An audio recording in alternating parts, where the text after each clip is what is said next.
4-year cycle is a dead man walking. Look, we already theoretically broke it with this pullback. Some people would say no because they're not calendar based. They're based on specific months. But as I look at 2026, I find a hard time imagining we go negative 60 again, like we did in 2022 and 2018. The forces that drove the Bitcoin halving are so weak now, right? The size of the halving is so much smaller than it was in the past. Interest rates are heading down, not up. Blow-up risk is reduced versus 2022 and 2018 and 2014. I just don't see those as the big forces in the market. When I look at the big forces in the market, I'm looking at institutional adoption, I'm looking at regulatory progress. On the negative side, I'm looking at things like regulatory uncertainty, whether the Congress in the US passes the Clarity Act, and some selling by large existing holders. But I'm not talking about any of the forces that drove the 4-year cycle in the past. So I just don't see why it would repeat. I think the bulls win out this year. I think 2026 prints green, and we never have to talk about the 4-year cycle again. 2025 was supposed to be Bitcoin's year. Every single box got checked. Institutional money flooded in. Regulations started clearing up. Major banks that refused to touch crypto finally opened the doors.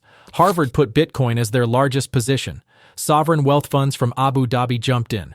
Morgan Stanley, Merrill Lynch, and Wells Fargo all gave the green light for Bitcoin ETFs.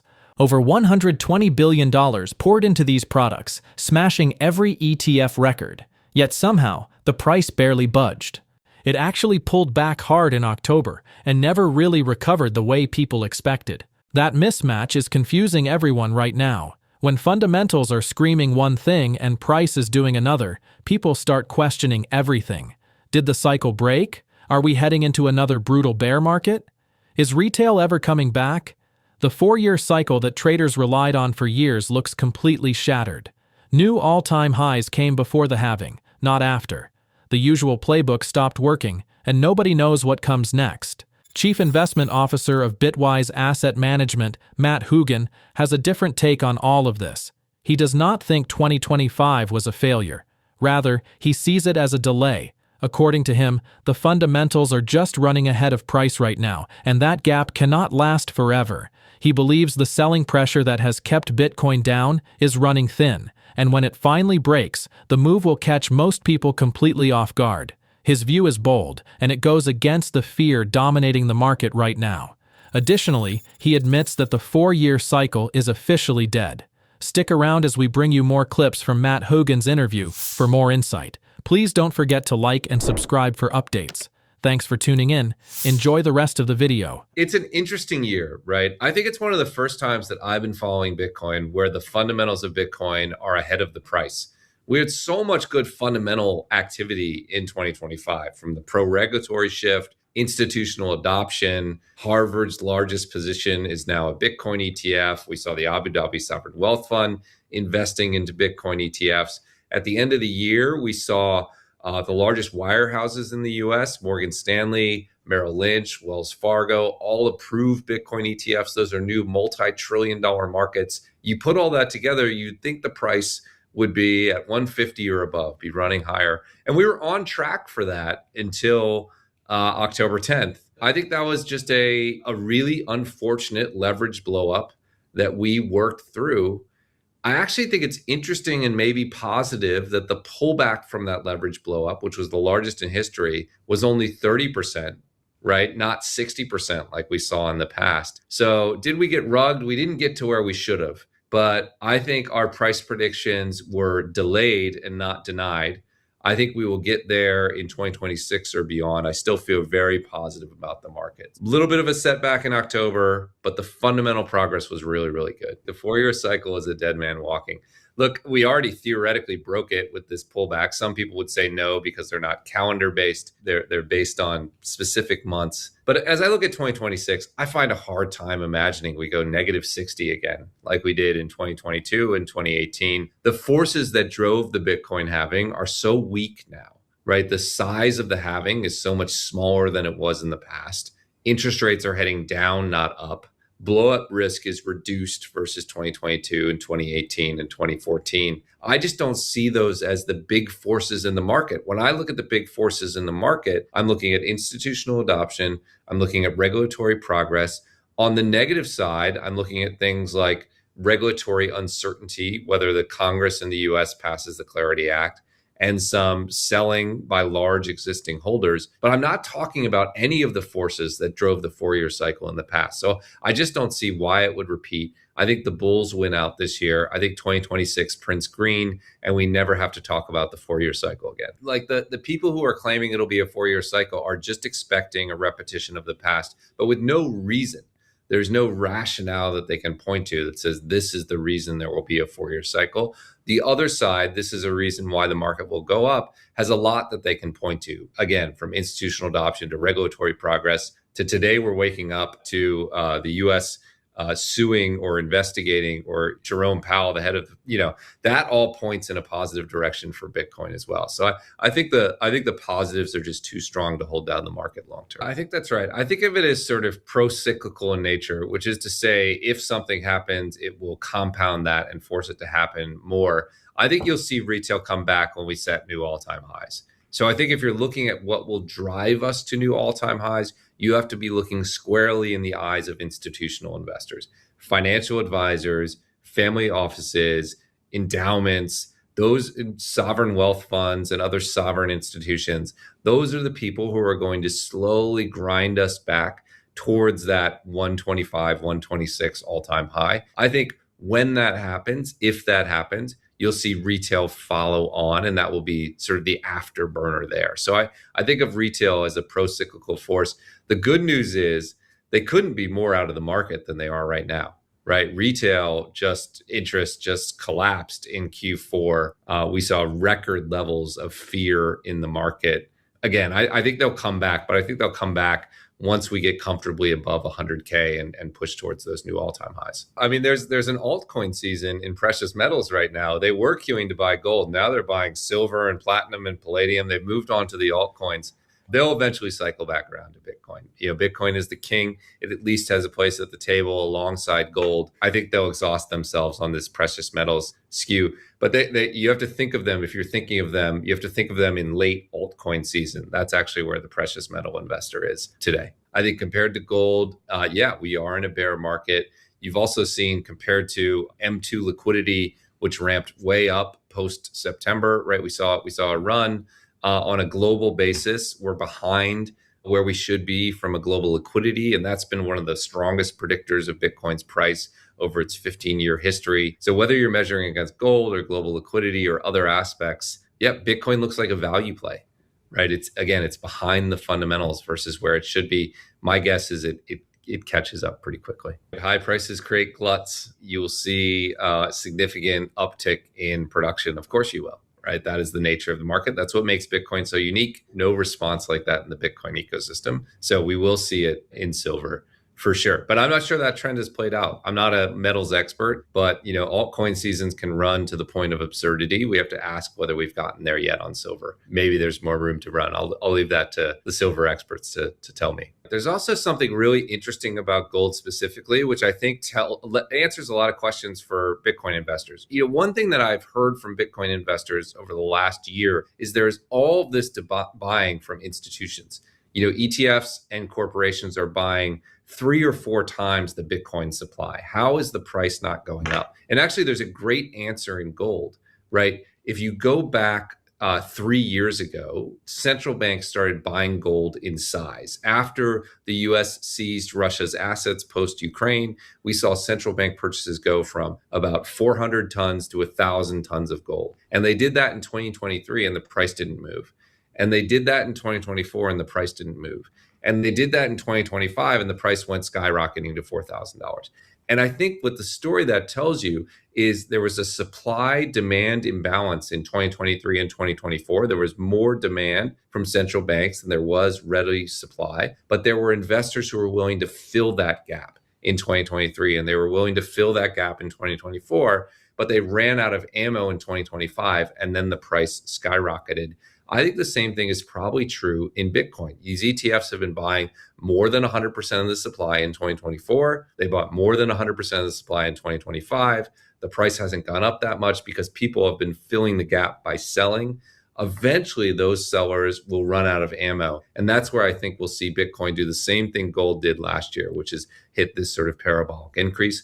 I wish I knew the day that was going to happen. I don't. But I do know if this demand persists, it will eventually wear out those sellers and we'll see that kind of gold-like move. Hougan explains what is really happening under the surface, and it makes sense once you hear it. Bitcoin ETFs bought way more coins than miners could produce in 2025, yet the price stayed flat. That sounds impossible until you realize old whales have been selling the entire time. These are people who bought Bitcoin at $1, $10, or $50. They have been cashing out for years, and that selling absorbed all the institutional buying pressure. But here is the thing. Those sellers are not infinite. Hougan compares this to what happened with gold. Central banks bought massive amounts of gold in 2023 and 2024, far more than the supply entering the market. The price did not move at all. Then, in 2025, gold exploded to $4,000 because sellers finally ran out. He thinks Bitcoin is following the exact same script right now. The data backs him up too. He conducted a survey of financial advisors, and 99% of those who bought Bitcoin in 2025 plan to either hold or buy more in 2026. These are not paper hands. These are institutions with long-term mandates. Retail is completely checked out right now, sitting on the sidelines buying gold and silver instead. But Hougan says that will flip once Bitcoin breaks above 100,000 sustainably. One of the reasons I'm optimistic on things like the passage of the Clarity Act, which is the big US piece of crypto market structure regulation, is that you have the crypto czar, David Sachs, coming out and saying we're closer than we've ever been. They will continue to push. I actually think sovereign adoption, even outside the US, is going to be an emergent story in 2026. You've seen even small countries people don't think about, Turkmenistan and others, passing pro-crypto bills and indicating they may be opening to acquiring. You have the opposition leader in Venezuela as a huge Bitcoiner. I think this sovereign adoption narrative, both in the US and globally, could be a surprising theme for 2026 that adds to the traditional institutional buying that we're seeing. For a long time, we were like, it goes to 100K because 100K is such a nice round number. Once we break sustainably above 100K, what's the next big stopping point? I don't know. Is it 250? Is it 500? Is it $1 million? There's not like an obvious level at which people will sell once you get beyond 100K. I think there is still interest in selling around 100K. So I don't want to belittle that. But I think once you get beyond that, where, will it really stop at 200K? That's sort of a random number. Where will it stop? I'm just not sure. Around these levels is a tolerable level of volatility for what it's worth. We're now similarly as volatile as the largest tech stocks. That's something that institutions can stomach. They couldn't stomach 60 vol. They can stomach 30 or 40 vol a lot better. Look, I think my confidence in Bitcoin's price trajectory changes as my duration increases. Where will it go next month? I actually don't know. Right. I mean, maybe I don't know.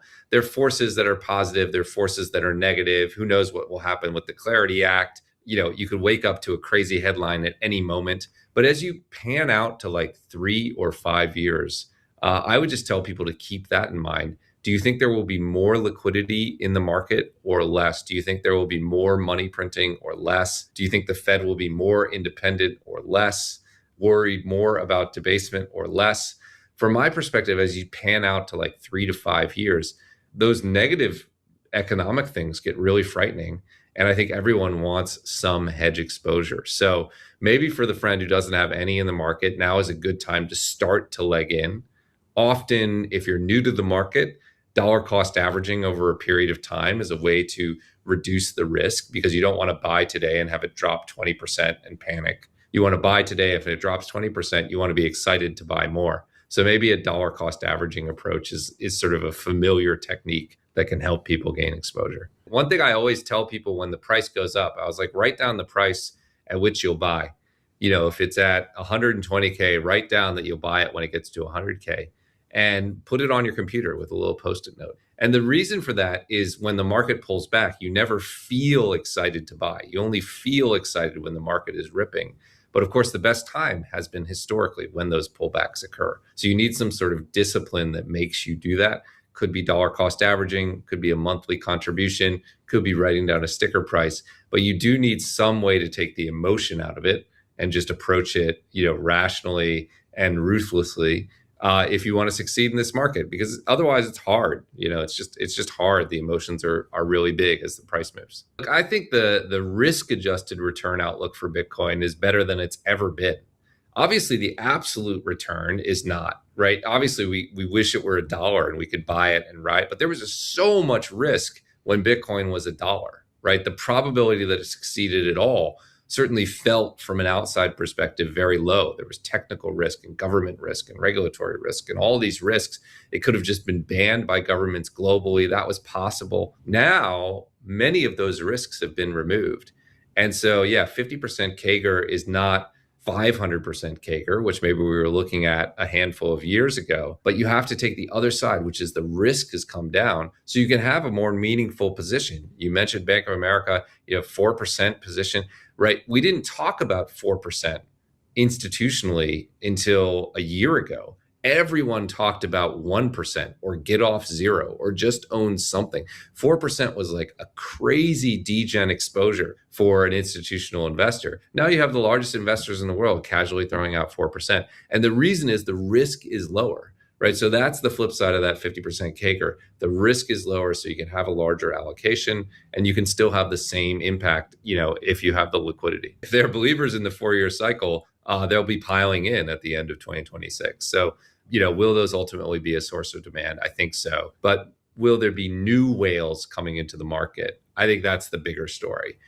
Institutions, remember, control most of the capital in the world. Bitcoin is small. $2 trillion seems like a lot to us. You mentioned silver's 4, gold is 30, stocks are 180, bonds are 300 or whatever. These are much bigger numbers, right? Even just a 1% of the global bond market is more than Bitcoin. The way institutions work is they all benchmark their portfolios, right? So if the stock market and the bond market, if the stock market is 60% and the bond market is 40%, they all want to start there. And then they'll overweight or underweight. They may go 65 stocks, they may go 55 stocks, but they're going to be anchored around this idea that the base portfolio is 60% stocks. The interesting thing that you're pointing to, the Satoshi you might want to have some, is what's slowly happening is Bitcoin is entering that position, which is to say, if you're an institution and you're at zero, you're now short Bitcoin, right? The neutral position, we're almost to the point where the neutral position is a 1 to 2% allocation. We're not there yet, but we're getting in that direction. The 4-year cycle is dead, and Hougan is calling it directly. He says it is a dead man walking at this point. To clarify, the forces that used to drive those cycles no longer exist. For example, the halving now cuts supply by less each time, so the impact keeps shrinking. Additionally, interest rates are heading down, not up, as they were in 2018 and 2022. Further, the leverage blowups that crushed the market before are not hitting as hard anymore. To illustrate this, in October 2025, the largest liquidation event in Bitcoin history occurred, yet the price only dropped by 30% instead of the usual 60%. That tells you the structure of this market has completely changed. Hougan is not sitting here promising the moon next month. He admits he has no clue where the price goes in the short term. There are simply too many variables. For example, Congress could pass the Clarity Act or delay it. Alternatively, some random headline could move everything overnight. However, when he zooms out to 3 or 5 years, that is where his confidence sits. At that point, he asks basic questions that are hard to ignore. Will governments print more or less money? Will central banks remain independent? Or will they face greater political pressure? Will people worry more about currency losing value or less? Every single answer points toward Bitcoin catching a bid. Right now, institutions control multi-trillion-dollar platforms that only gained access to Bitcoin ETFs in late 2024. If even 1 or 2% of that capital moves in, that is hundreds of billions of dollars hitting the market. Hougan also talks about sovereign adoption becoming a real story in 2026. Small countries like Turkmenistan are passing pro-crypto bills. Venezuela's opposition leader is a huge Bitcoiner. Even the US might make moves if Trump's administration keeps pushing forward as it has been. All of this is building momentum that most people are ignoring because the price is not reflecting it yet. Retail will come back, but not until prices start moving again. Hougan thinks this happens when Bitcoin sustainably breaks above $100,000 and starts pushing toward new all-time highs. That is when FOMO kicks in. That is when people start panicking about missing out. And here is the thing. Once Bitcoin gets above 100,000 for real, where does it stop? There is no obvious ceiling anymore. 150, 200, 500? Nobody really knows because the old patterns are gone. Now, do you think the 4-year cycle is actually dead, as Hougan said, or will we see one more brutal bear market before Bitcoin breaks free for good? Please leave your thoughts in the comments below. Thanks for watching. See you in our next video.